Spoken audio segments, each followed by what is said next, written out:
বিশেষকৈ পিঁয়াজে এতিয়া চকু পানী উলিয়াইছে সৰ্বসাধাৰণ জনতাৰ। আমি গহপুৰৰ যদি বজাৰসমূহত চাওঁ, প্ৰতি কিলো পিঁয়াজৰ মূল্য ৮০ৰ পৰা ৯০ টকা পৰ্যন্ত চুইছেগৈ, যাৰ বাবে এতিয়া সাধাৰণ গ্ৰাহকসকলে পিঁয়াজ ক্ৰয় কৰিবলৈ গৈ চিন্তা কৰিবলগীয়াত পৰিছে।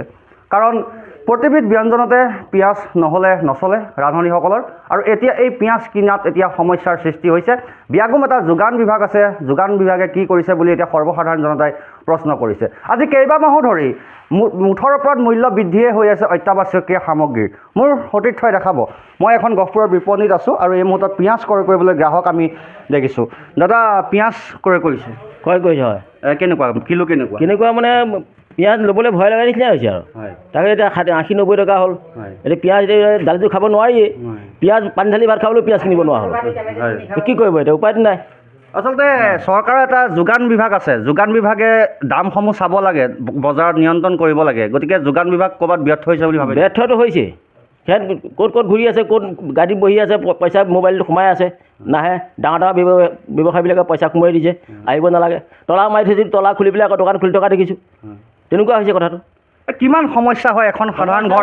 সমস্যা ডেইলি ১০০০ টকা নহ'লে ঘৰখন চলিব নোৱাৰে।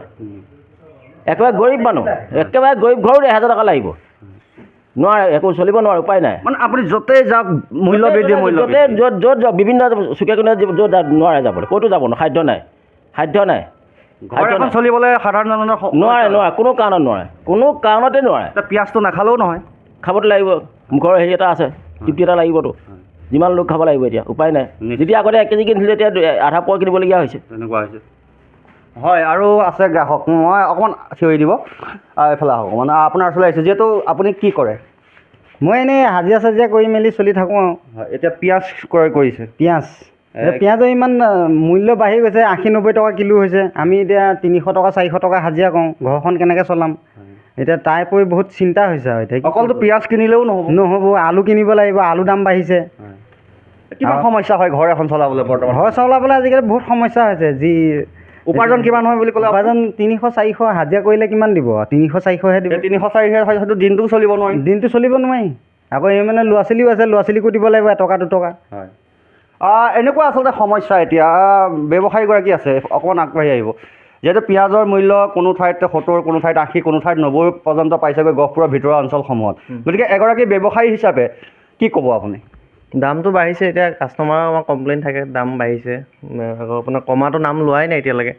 দামটো বাঢ়ি থাকিলে আমাৰ বেচিবলৈও অসুবিধা হয়, কাৰণ আমাৰ ইয়াত চব খাটি খোৱা মানুহ আছে, আমি গাঁৱৰ মানুহ বিশেষকৈ। এতিয়া গাঁৱৰ মানুহে 300-200 টকা হাজিৰাত কেনেকৈনো পিঁয়াজ 1 কেজি 80 টকা দি খাব? সেইটো চৰকাৰৰ যোগান বিভাগে চাব লাগে আৰু। এইটো কথা আজিয়ে কোৱা নহয়, আগৰ পৰাই কৈ আহিছে চবেই, অসমবাসীয়ে কৈ আহিছে, ময়ো কৈ আহিছোঁ লগতে, চবেই কৈ আহিছে। এতিয়া চৰকাৰে বিভাগে কি দায়িত্ব লয়, এইটো তেওঁলোকৰ কথা আৰু।